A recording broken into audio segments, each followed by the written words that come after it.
Hola, ¿qué tal amigos? Soy Nelson Baos. Bienvenidos una vez más a estos estudios de eRadioGlobal. This is Nelson Bajos, and thank you so much. Here is eRadioGlobal Studios. Así es. Hoy tenemos el gusto de recibir en cabina a nuestro concejal Mohammed Idriss, que ha hecho mucho por la comunidad y quedó tan emocionado que piensa repetir nuevamente mandato en la ciudad de Brooks. And today in the studios we have Councillor Mohammed Idriss, who seemed to have loved the position so much he is rerunning for the same position. A través de esta entrevista buscamos conocer su visión, evaluar su gestión y entender qué propone para el futuro de Brooks si recibe nuevamente además el apoyo de la comunidad. And today we'll be getting to know Mohammed a little bit more in terms of what he's done with his vision and how he would like to persuade the residents of Brooks for a re-election. Este es un espacio respetuoso y directo en el que buscamos temas que vayan acorde a la ciudad y que él se identifique un poco más con el pueblo de Brooks. And today, this is an open and respectful space. We'll be attacking some everyday challenges and struggles that the residents of Brooks would like to address today. Así que démosle la bienvenida a nuestro concejal Mohammed Idriss. And so today we would like to welcome Councillor Mohammed Idriss to the studio. Nelson, thank you very much for the invitation, and I'm happy to be here. Every time I come here, there is a little bit more. I congratulate you on your new studio here, and I look forward to the conversation and to having some fun. Muchas gracias, Nelson, por invitarme. Qué alegría estar aquí con ustedes hoy y felicitaciones con el estudio nuevo, con el nuevo setup que tienen aquí. Hoy, además de este estudio nuevo, pues antes de comenzar, no solo es el estudio, también es nuestra presentadora, nuestra translator. Antes de comenzar, queremos presentar a quien estará a cargo de la traducción oficial durante esta entrevista. And not only is it a new setup and new studio, but also a new translator today for the interview. Ella es Elmi Castillo, graduada con honores en Fisiología de la Universidad de Alberta. Bienvenida. My name is Elmi Castillo, and I'm a recent graduate of the University of Alberta's Honors Physiology Program. Además de su formación académica, Elmi ha trabajado durante los últimos 2 años desde la oficina de eRadioGlobal, donde ha estado profundamente inmersa en la problemática social de Brooks, conociendo de cerca las necesidades, los desafíos y las voces de las diferentes comunidades. And apart from my academic background, I've been with eRadioGlobal Studios behind the scenes for about the last 2 years, just getting to know Brooks and the rural zone and what you guys face a little bit more. Su presencia aquí es fundamental para garantizar que cada palabra sea traducida con precisión y respeto por el contexto actual. And here my role is to not only translate, but to put into context what we're talking about today. Bienvenida, Elmi. And welcome to me. Thank you. Pues vamos a comenzar con temas de salud, que es algo que nos atañe a todo, no solo Canadá, sino también Brooks, que no será la excepción. Y esa es nuestra primera pregunta para nuestro concejal. Desde su experiencia, concejal, ¿cómo describiría la situación actual del sistema de salud en Brooks, especialmente en las zonas rurales? And so our first topic that we wanted to address today, something that not only Brooks has to worry about, but the entire country and other rural zones, is healthcare. And kind of if you would be able to paint us a picture of what rural healthcare looks like here in Brooks. Thank you for the question, Nelson, but give me an opportunity actually to first welcome Elmi as well. This is the future. Young people in our communities, in our country, are the future of our country, and it makes me very happy to see you here. Not only your academic achievements, but also being engaged in the community and being here to learn about what does it mean to engage with community and try to make the community a better place. I'm going to miss Nelson. I know Nelson is behind the camera there, but I'm very happy to see you here, and I look forward to the engagement. Coming back to your question, I'm just going to preface by something and talk a little bit more about healthcare. Gracias por la pregunta, Nelson, pero quiero primero decir bienvenidos a la traductora nueva. Es muy, me alegra ver la nueva generación ya siendo parte de estas comunidades y parte del radio aquí, y ya como siendo más parte de la comunidad local aquí de Brooks. Muchas gracias. Sí. Muchas gracias. Thank you so much. Okay, so healthcare. First, I want to talk a little bit about jurisdictions, what we call jurisdiction. We have 3 levels of government. We have a federal government, a provincial government, and the municipal government in Canada.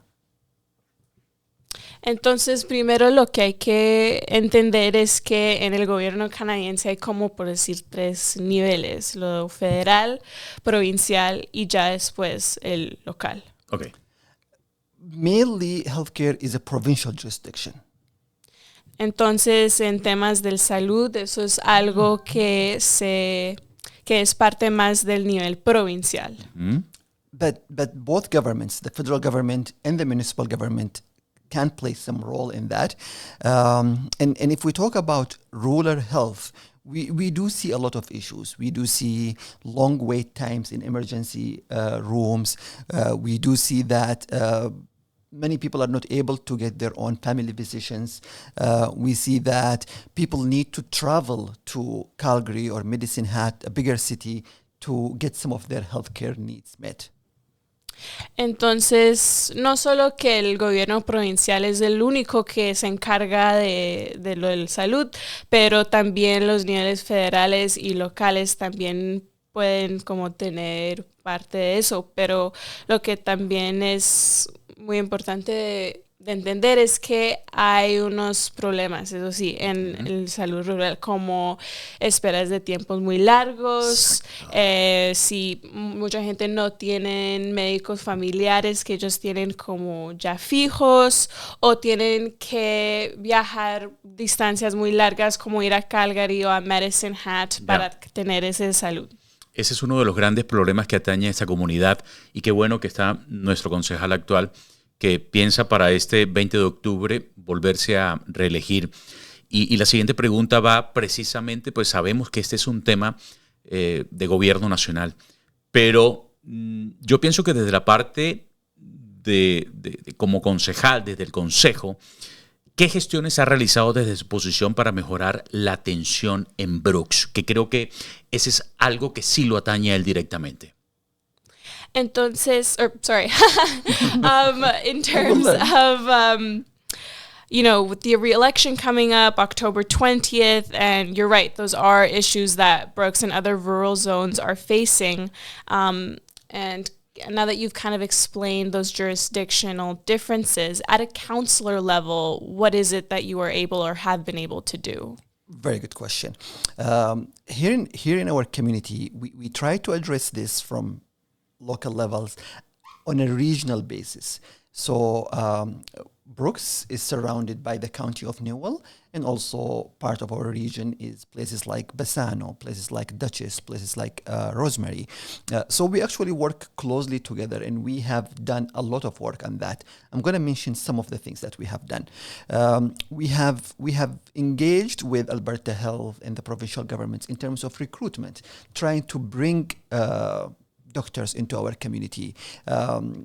Yes, the main recruitment happens on that provincial level, but on our local level, we invited some doctors to come and tour our community. When they come to tour our community, the mayor will take them around and show them what's available, and takes them to the different facilities that we have in our community. Once a doctor decides this is a place that I would like to be in, we have actually a welcome package where we do some sort of a financial support, where we help them find a place to live, find a place to connect to. We give them every holiday and every Christmas, we give them a package as a thank you for being here. We regularly meet with doctors to see what are their needs, what can we do to make it better for doctors here. Actually, our region, because of the work that we have done in the past, we have been recognized provincially with an award for best practices in terms of recruitment of doctors into our community. That doesn't mean we still don't need more doctors. We still do, but these are some of the things that we do. There are some other things that we do, but I'm going to let you translate that first. Mm-hmm. Perfect. Entonces, Nelson, muy buena pregunta. Primero, sí, eso sí es un problema muy obvio que tienen las zonas rurales, de que es reclutar y retener médicos. Entonces, algo que el concejal Mohammed ha hecho dentro de estos 4 años es trabajar y comunicarse directamente con Alberta Health Services para hacer reclutamiento de esos médicos. Por ejemplo, ellos cuando ellos invitan médicos, hacen un tour con el alcalde para que ellos conocen la ciudad, la comunidad que tienen que ofrecer. Y si el médico decide quedarse, también hacen como paquetes de gracias, por decir gracias, para Navidad o otros Sí, como unas, digamos que unas atenciones, ¿no? sí, unas atenciones para decir gracias y decir bienvenidos a nuestra comunidad y gracias por servirnos. Entonces, como algo muy personal entre... ¿Más simbólico? Sí, más simbólico y decir gracias por estar aquí y por todo su servicio y con eso ayudar a la retención de los médicos aquí. Y ha llegado un punto con ese proyecto que le han dado... ¿cómo se dice? Un award, un award que ya para reconocer, un premio, gracias, un premio para reconocer todo este trabajo que han hecho para reclutar. Y eso es no solo aquí en Brooks, pero también trabajan con los pueblos vecindarios, claro, como aquí en Rosemary o en Patricia y todo eso. Entonces, como funcionan no solo dentro de esta comunidad, pero un poquito más regional también. Muy bien. Se ha estado trabajando, que es lo importante, ¿no? Uh-huh. Y por eso nosotros queremos hacer seguimiento ante esto, porque no hay nada más escalofriante para uno como inmigrante, y es el tema de salud, donde estás con personas que no te conocen, que no saben de ti, que no son familiares tuyos y que además tienes que aguantar largas horas en el hospital. Pero ¿cuál considera que son las principales fallas o áreas críticas de atención urgente en la salud? ¿Cuál es esa falla crítica de atención urgente en la salud que él ya está trabajando en eso, Elmi? So something that Nelson mentioned was, it's really, Brooks is a very diverse town and there's a lot of immigrants that come here, and that's something that can be really scary for them and really challenging, is kind of entering that healthcare scene of, I have to find a family doctor or I have to do, X, Y, Z. So it's great to hear that you guys are putting this much effort into that issue. Something else that we wanted to know is, are there any other really critical flaws or areas of improvement that you deem are really necessary to address as soon as possible? From healthcare perspective? Mm-hmm. Yeah. Sorry, complement. Por ejemplo, para complementarle un poco, por ejemplo, los largos tiempos de espera, Elmi, escasez de médicos, faltas de clínica o el tema de horarios. Yeah, and so some of those issues might look like those longer wait times you mentioned, or a lack of after-hours clinics or weekend clinics kind of outside traditional working hours, or physician shortages, which it seems like you're somewhat addressing. But out of those, or anything else that we might have not mentioned that you would like to have addressed in the community? That takes me back a little bit to that idea of jurisdiction sometime. We try as much as we can to advocate to the provincial government in terms of these are our needs and these are the things that we are trying to work around. You mentioned, for example, the idea of after hours. For a very long time, we struggled with that. We knew that people are going to emergency rooms because they don't have the time to go to their doctors, or there is no doctors after hours and things like that. So in working with the province and working with the local business, Shoppers Drug Mart, we were able to bring in this idea of prescribing pharmacists. So now we have a clinic. It's managed by a pharmacist, but after hours, some people can go there. Things can be addressed if it's urgent, and things can be looked at from that perspective. To be able to run a full clinic after hours, you need the doctors, and our doctors are, as I said, busy with their clinics and the emergency rooms, and that is why maybe it's difficult to do that full clinic. But I think to a degree that clinic we have now at Shoppers does address some of that after our issue. Entonces, sí, uno por decir esos tiempos de espera o no tener médicos después o afuera de horarios regulares del trabajo, algo que ellos han iniciado es trabajar con farmacias locales como Shoppers, donde tienen el equipo de farmacia ahí, donde también pueden prescribir ciertos medicamentos para aliviar un poco el trabajo de los médicos aquí, porque ya después de esas horas no están disponibles o están en el hospital haciendo otros trabajos, pero eso sí también tener en cuenta que eso es... Ya viene el problema de qué nivel, de provincial, de local, pero ya el nivel local, encima de eso es también han hecho solo hacer como ese voz para comunicarse más con el gobierno provincial. Muy bien, pues es importante que usted esté muy atento a el personal que se va de gobierno, en gobierno local que se va a elegir en estas elecciones del 20 de octubre. Por eso lo hemos invitado para que mucha gente somos inmigrantes y no conocemos, digamos que la parte gubernamental. Y este es un espacio donde podemos conocer a los concejales, a los futuros alcaldes, a todas esas personas que van a ser parte de las decisiones del bienestar, no solo de los migrantes, sino de los que ya hacen parte de esta comunidad, como son los canadienses. Y es importante, esa pregunta es importante en el sentido de que si ha impulsado o apoyado proyectos para ampliar el acceso a servicios de salud mental en la comunidad. La salud mental es un problema actual y mucho más en estos países que son tan fríos, donde nosotros como inmigrantes nos alejamos de nuestras familias y de nuestros seres queridos para trabajar en un país que no es el nuestro, donde nadie nos conoce, donde a veces no sabemos el idioma y donde nos toca enfrentarnos a una realidad cada día. ¿Qué se ha hecho en respecto en el trabajo de la salud mental, Elmi?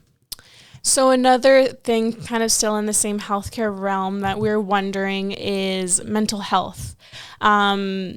It's a really big topic nowadays, as it should be. It's very important to kind of keep in the front of our minds, and especially in a town like Brooks where there's so many immigrants, and I understand you yourself are one too. It's a really big change to come from one country to another, and it's very common that you don't know the language. There's culture shock. You're feeling a bit isolated. All of things that can really impact your mental health. And so kind of in those terms and kind of personalizing it to Brooks and the surrounding community, are there any ongoing projects or ideas in terms of how to address those concerns there? Definitely. It's the mental health of our people is very important. We struggle, all of us, to cope with the stress of work, the stress of money, the stress of other responsibilities we have. And of course, with immigrants, when you add that element of being in a new country, being in a new place, it's something that we really think about all the time. We work very closely with many community organizations. We support organizations sometimes financially through our funding through the FCSS program. Some organizations we support through partnerships and different initiatives that we work together. For example, we work very closely with, from a city perspective, we work very closely with BCIS, which is the Brooks and County Immigration Services organization in our community. They are mandated and they work with newcomers, whether they are temporary foreign workers, whether they are immigrants, whether they are refugees. So we work through them to help. For example, some of these things that we do are preventative in nature rather than the intervention. We have a wellness program. People can, we have a program where people can apply to get free access to the JBS Center, for example, if they need to. Another organization we work very closely with is the SPEC Association. We fund them financially through the FCSS program, and they do have other funding as well. And they do have many programs that addresses the wellness and the well-being of people that are in our community. At the same time, we do understand mental health access to we do understand that access to mental health services is limited in our community, and we try to advocate for more of that through the provincial government. Muy bien. Entonces, sí, excelente cuestión, pregunta. Sí, entonces lo que es de la salud mental es muy importante, sea que si hay problemas financieros o de trabajo, y encima de eso ser inmigrante y no saber el idioma o la cultura, pues es muy difícil.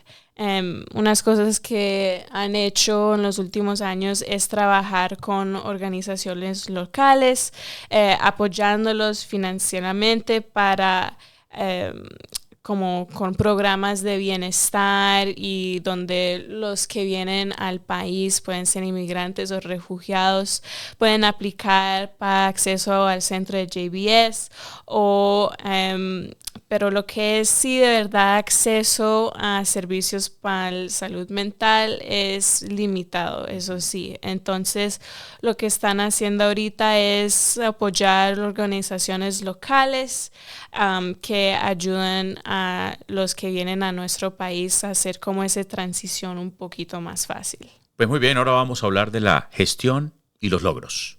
¿De acuerdo? ¿Cuáles son los logros más importantes que deja usted como concejal al terminar este periodo? And so Nelson here is wondering, what are some achievements or accomplishments that you would like to share or reflect on from the last 4 years? I think if I think about the last 4 years, one of our biggest achievements is in terms of growth and development. When we came to council 4 years ago, in average, Brooks would have 6 or 7 places or houses built per year for a very long time. That really didn't align with the number of people that are moving to our community and the increase we are having in our community. We decided that we need to be very aggressive in attracting developments and addressing the housing need. We started marketing ourselves to developers. We implemented a policy that has some tax incentives. We discounted most of our lands that we have available for sale. And our staff were very aggressive in working around the policies that we have put. That resulted in, for example, last year having over 300 permits, development permits being approved. We are now working with right now, there is an apartment building being built. There is another apartment building coming up very soon. We have a number of mid-density residential buildings that are going on. We are completing some negotiations to finalize some new buildings in the southeast. So that is our achievement in terms of where we came from. But we are also working on updating our area structure plan, which tells us how we plan in the urban planning in a whole section of our community, which is the southeast sector of our community. These are all achievements I think we should be very proud of from that perspective. But also, we worked and added a number of infrastructure upgrades in our community. We are upgrading the skateboard for our youth. We are adding a water park, like a small splash park, water park in our community in the upland area. So in terms of that investment in infrastructure and in the residential work, we have done a lot. But we have also worked very closely to engage with our residents to be able to have an open door policy where people can come and talk to us and tell us what we are doing right and where we can go from there. And one example is the budgeting process we do. Every year, we try to ask people to have input in the budget so that we know what is the priorities and go from there. This year, we did a marketing campaign to ask people for their input, and we had a significant increase in people's engagement with us. That helps us to be able to do the right thing. It would help us to be able to address the needs of the people that we work with.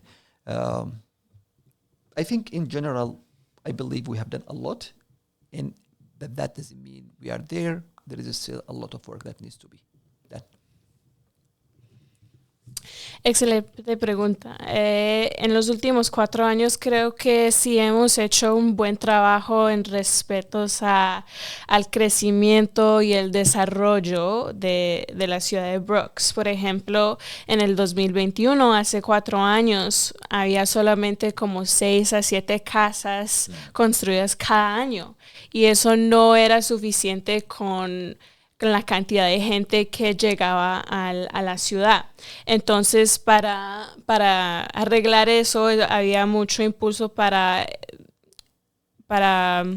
hacer más desarrollo de casas. Ahorita están construyendo unos edificios residenciales, otros apartamentos, otro que viene más adelante. Entonces había mucho esfuerzo para lo residencial y para complementar toda la gente que va entrando a la ciudad. Algo más que están haciendo es actualizando como la planificación de la ciudad, especialmente en la sección del Southeast, que están actualizando como parques para los jóvenes. Entonces, hay en respeto como algo para los adultos, para los jóvenes, adulto haciendo mayor, un poquito, sí.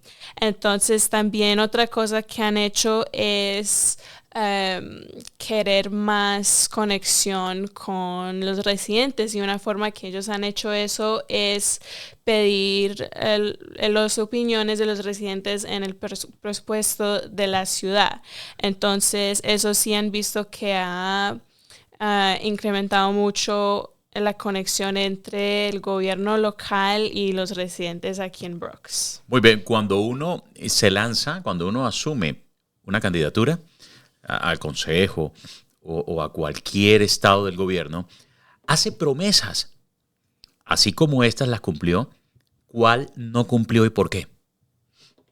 And so you mentioned there's been a lot of growth and a lot of achievements accomplished, but you also mentioned that, everything is still a work in progress. There's still some things that still need to be addressed. And so what are some of those things that you still wanted to be addressed? I just actually want to add one or two things to the achievements also. In the last 4 years, through working with the provincial government and working with the school boards, we are going to have 2 schools built in our community. One is a new school, replacing the junior high school, and one is an additional school where the Catholic school are going to build a new high school. These are huge investments in our community that's going to benefit us for the next 50 years or so. And it's also, in terms of labor, in terms of employment, it brings a lot of employment in our community, a lot of economic development in our community. These are projects that are going to be in the $40-50 million range, and that's going to be very beneficial for our community. In terms of the work going forward, and this is maybe my opportunity to talk about my own priorities, my own platform. And of course, working in council is basically we all bring our priorities, and then together all of us come up with the priorities of the community. And it's about having 6 more people agree with you on your priorities. So my priorities I want to bring forward for the next council, one is we are growing. I want to focus more on a managed growth. What I mean by that? I mean, we need to be able to select where we grow, how we grow, whether it is infrastructure, whether it is housing, whether it is people coming to our community. We need to be very conscious. We need to have a plan. We need to be proactive rather than reactive. That is my first priority. My second priority is smart investment. We need to upgrade some of our infrastructures. For example, our lagoon, and this is a project that we are going to definitely be working on in the next council. We received some money from the provincial governments. We still need more money. It's going to cost us maybe close to $30 million. But that is going to increase our capacity in terms of maybe bringing in a new manufacturer that can benefit from that, bringing in more residences, because your infrastructures also controls how you grow. And my third priority is trying to find sustainable way to make our living affordable. The idea of tax cuts that will help this year or the next year is not the way to address affordability. You need to be able to plan so that this affordability is sustainable. For example, I just talked about growth. When we have a tax base, if we are taxing the same tax base every year, the taxes will increase more on everyone. But if we are able to grow and if we are able to add more businesses, more residences, more maybe small manufacturing, that tax base will increase, so that when you do a tax increase, it's divided on many more people. That way, everyone feels a little bit less increase on their own taxes. So how can we do these smart, sustainable investments so that we can create affordability for everyone? Entonces, para responder a tu pregunta, pues quería solo adicionar dos más cosas que han cumplido en los últimos 4 años, y eso, uno es que van a construir o empezar a construir 2 escuelas nuevas, un colegio que va a ser uno católico del high school y otro también que va a reemplazar una que ya está aquí, y encima de eso también y esas escuelas van a crear más oportunidades de empleo y mover más como la economía local. Pero en términos de qué es lo que quiere trabajar estos próximos 4 años, son 3.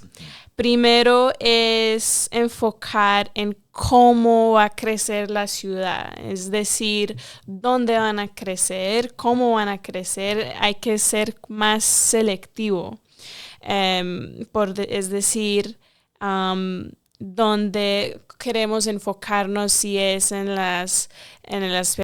respetos residenciales o infraestructura. La segunda es actualizar nuestra laguna. Ahí pues es un proyecto que sí han dado un poco de plata, dinero del gobierno provincial, pero todavía requiere un poco más. Y eso también es para promover ese como desarrollo de la ciudad, otra vez para crecer ese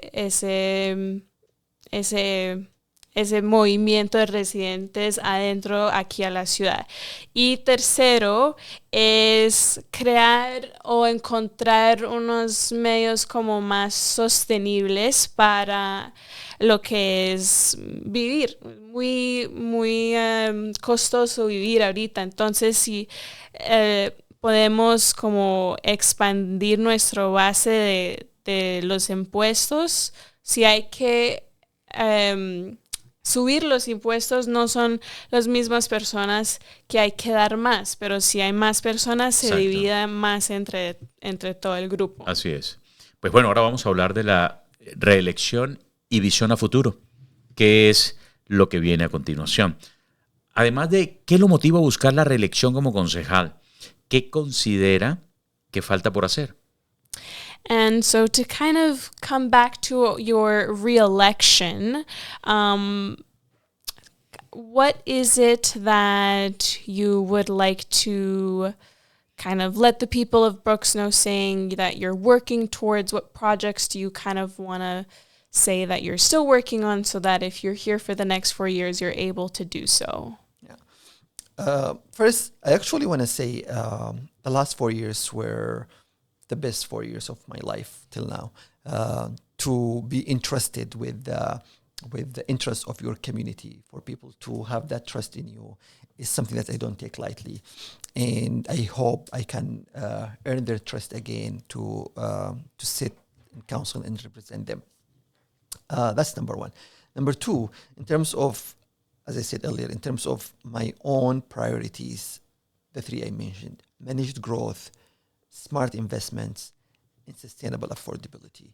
The last 4 years, I have shown that I'm someone that is fair, that is thoughtful, that listens, and that tries to make the best decisions for the community. I'll just give you one example. When I was running last time, one resident, while door knocking, talked to me about a park, the McKay Park, talked to me about the McKay Park and said it's a park that hasn't been looked after for a while, that was not in a very good shape. When I was elected, I came to council and I said, can we do something about that? And of course, sometimes you want to do a lot, but financially you are not able to do everything that you can or you want to do. But that didn't end there. I was able to engage with some people I know. I talked to JBS, the company JBS, and I convinced them that this is something that they should invest in. And I was able to bring to the city over $470,000 donation from JBS to work on that park. And now we have a park that is very, very well utilized, and residents in that neighborhood and actually other neighborhoods in the community are benefiting from. That is the kind of work that I want to be. I want to be able to address the needs of the community. I'm here to listen, I'm here to learn, and I'm here to take actions on that. Entonces, quiere decir que estos últimos 4 años han sido los mejores últimos 4 años de mi vida. Aquí ser parte de la comunidad y otra vez enfocarme muy, muy bien en lo que es el crecimiento, el desarrollo, invertir y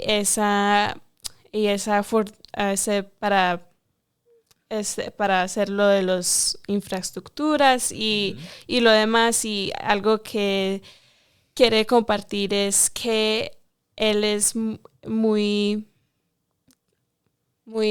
conectado con los residentes de Brooks.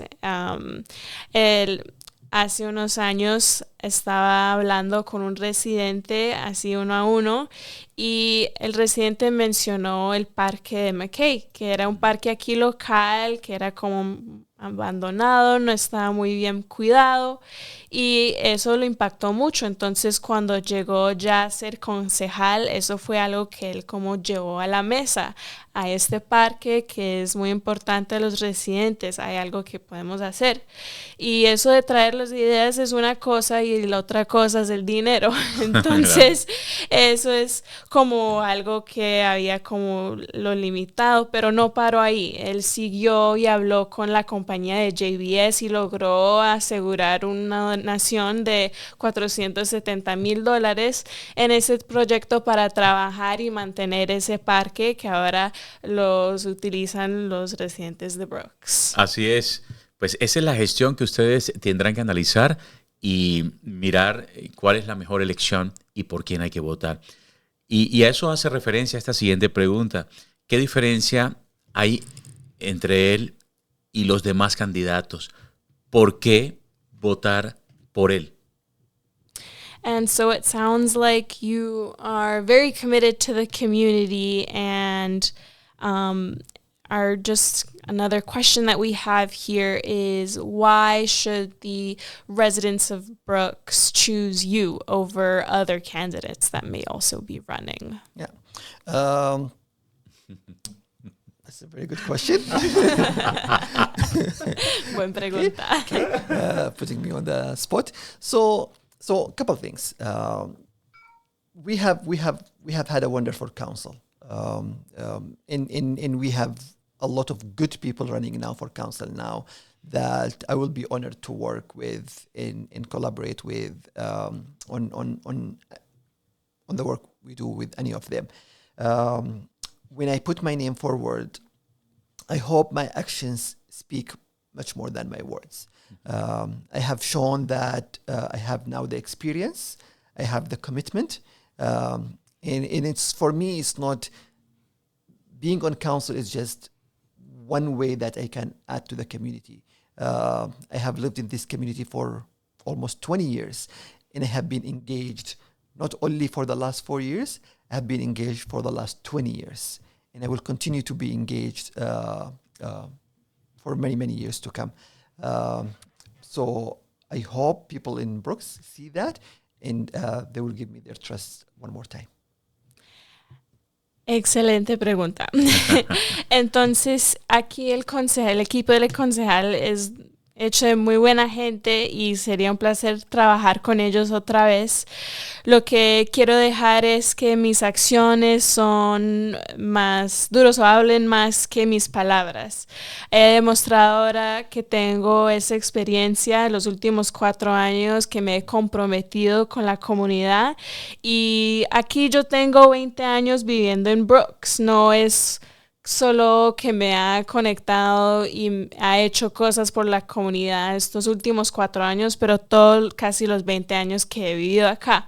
Entonces, yo creo que con esa experiencia y que la confianza que los residentes tienen en mí le ayudarían a decidirse para la reelección. Cuando vemos a los concejales, cuando vemos a los alcaldes, cuando vemos a todo el equipo de gobierno, nos parece difícil llegar hacia ellos.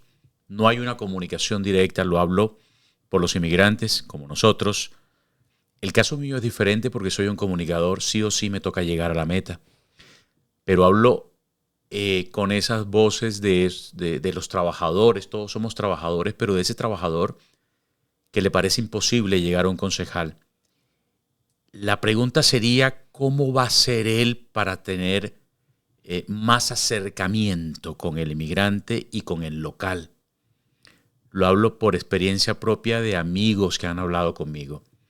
¿Cómo romper esa brecha de la distancia y hacer un acercamiento y expresar sus problemas directamente a ese inmigrante o a ese local más de frente, más humano? ¿Cuál sería esa estrategia? And so in local government, sometimes as a resident or especially as an immigrant, it seems a little daunting to approach councillors or the mayor or, people in these positions. It almost seems like it's a bit far, or there's kind of like a distance created. And so we're wondering how you want to bridge that gap, how you want to create a more open conversation with your residents so that they may express themselves and, their opinions or concerns about the community. One of the things I do actually is that I go to where the community is versus asking the community to come to where I am.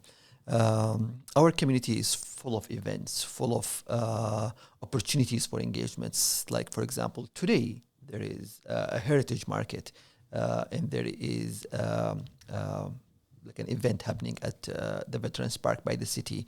Last week there was the car show. I am one of those people that go to every event that I can go to in the community, and I talk to people, and I hope people feel at ease to come and talk to me. That is one way to engage with people. Another way to engage with people is through creating specific opportunities for people to come and address you or talk to you. For example, we are working now in hopefully I will have that information on my Facebook page soon.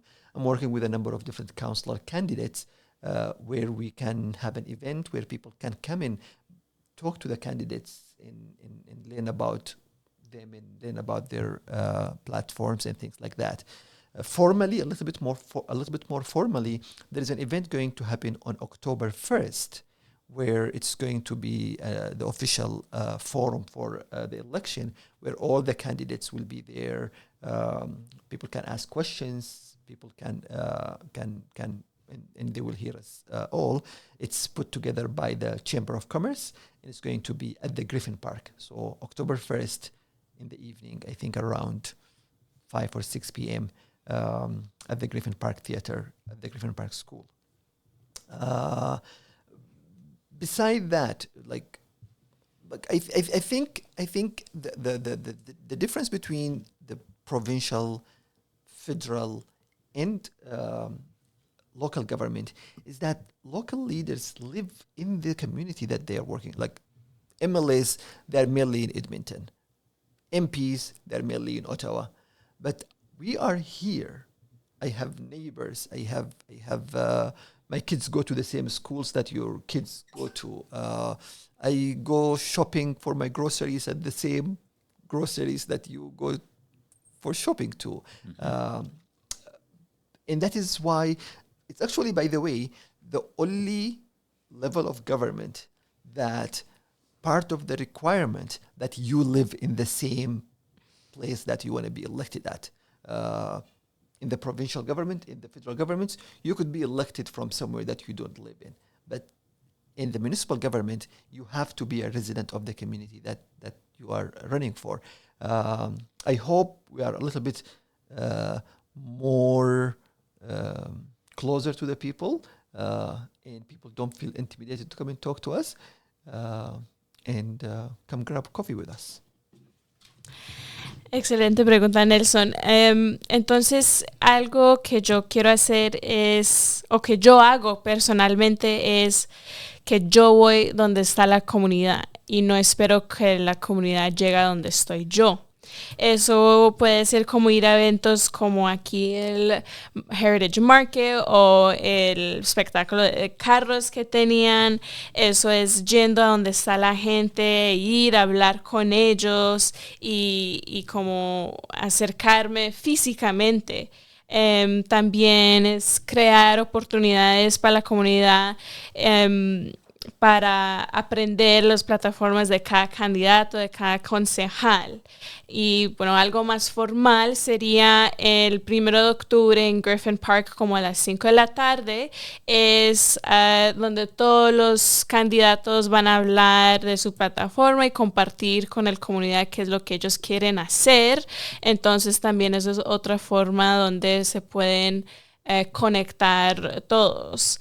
Algo que es muy chévere de ser parte del gobierno a nivel local es que requiere que el concejal o el candidato vivir físicamente en la ciudad donde está corriendo. Entonces puede ser que en otros niveles del gobierno no requieren que usted vive en el mismo sitio. Okay. Mis hijos van a las mismas escuelas. Exacto. Que van sus hijos. Yo hago mis compras en las mismas tiendas que ustedes. Eso es también un hacer cerca físicamente también para como abrir ese espacio de conexión. Pues muy bien, para los que no han decidido entonces todavía su voto, démosle al concejal Mohammed Idriss un minuto para que se refiera a toda la gente que lo está escuchando y que les diga por qué tienen que votar por él. And for those who maybe are still not convinced, we'll give Mr. Mohammed Idriss 1 minute to change their minds. And what else could you say to the people out here in Brooks to finalize their decision? Thank you for the minute. So, first of all, I want you to be engaged in your community and get out and vote. Election is October 20th. And in the least each one of us could do is to go out and cast that vote to be part of the future of our community. Of course, I want that vote to be for me. I am committed to the needs of this community. I have the experience. I have shown the last 4 years that I am someone that not only say that I'm going to do something, that I will go out and do it. And I hope I have earned your trust. And continue to earn your trust for that. Thank you. Entonces, muchas gracias. Lo que quiero decir es que a los que viven aquí en Brooks, a los locales, es vayan, salgan, votan. Eso es muy importante, aunque sea que pues yo quiero que el voto sea para mí. Es más importante que sus voces están escuchados por el gobierno local y pues yo creo que yo he demostrado que yo soy alguien que yo tengo estas promesas y sí los hago y yo hago todos mis esfuerzos para cumplirlos. Entonces, por favor, vota en octubre 20. Muy bien, pues Elmi, agradecerle al concejal Mohammed Idriss, primero por tener la deferencia, la especialidad de estar con nosotros, de siempre brindarnos un momento, un espacio. Sabemos de su agenda, sabemos lo complicado que está, sabemos que está muy pendiente de la comunidad, pero siempre saca tiempo para estar con nosotros y darnos esas entrevistas que tanto buscamos. Mil y mil gracias al concejal Idriss y muchos éxitos en esta carrera política. And so we just want to say thank you so much for your time here. And we know you are a very busy man with a very busy schedule. So we just wanted to extend our thanks into always making time for us. And again, just thank you for being here today. Thank you for having me again. I always enjoy coming and visiting with you guys. You are very engaged and you are very... you really have passion for this community, and it shows in the work that you do. If you just give me a minute just to share this important dates. So as we said, October 1st is that forum. People can come out and can listen to the candidates and can engage with the candidates to learn about them. October 4 and October 18 will be advanced polling. It will be at the JBS from 12 p.m. to 6 p.m. So if you know you cannot make it on election day, you can actually go on October 4 or October 18, which is a weekend for people who work and things like that. They can go to the JBS and vote between 12 and 6. Finally, election day is October 20th from 10 a.m. to 8 p.m. again at the JBS Center. That is the last day for people to cast their vote. As I said, it's very, very important to be part of this process because you are basically being part of the future of your community. And because of how important it is, we actually have institutional voting. We have, if people cannot go out and vote, there will be arrangement for someone to come to your home and take your vote if you are sick or if you are disabled or something like that. You just have to call the city of Brooks and they will arrange for that. And good luck to all of the candidates running for election. Thank you very much. Entonces, muchas gracias, Nelson, por invitarme otra vez. Es un placer estar aquí. Solo para mencionar otra vez unas fechas importantes. El 1 de octubre va a ser donde todos los candidatos van a compartir sus plataformas, van a estar ahí para aprender de cada uno y para que usted pueda tener un voto informado. El 4 y el 18 de octubre va a ser para hacer votos antes del día. Si tienes que trabajar, son días fin de semana.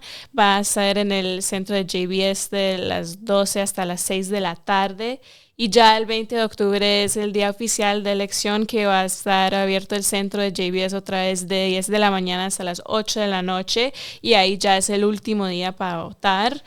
Es importante también compartir que si usted llama a la ciudad de Brooks y usted tiene movilidad limitada, o si estás enfermo, ellos pueden ayudar y acomodar para traer ayuda a la casa para que usted pueda votar sin desplazarse hasta el sitio. Sin desplazarse, sí, exactamente.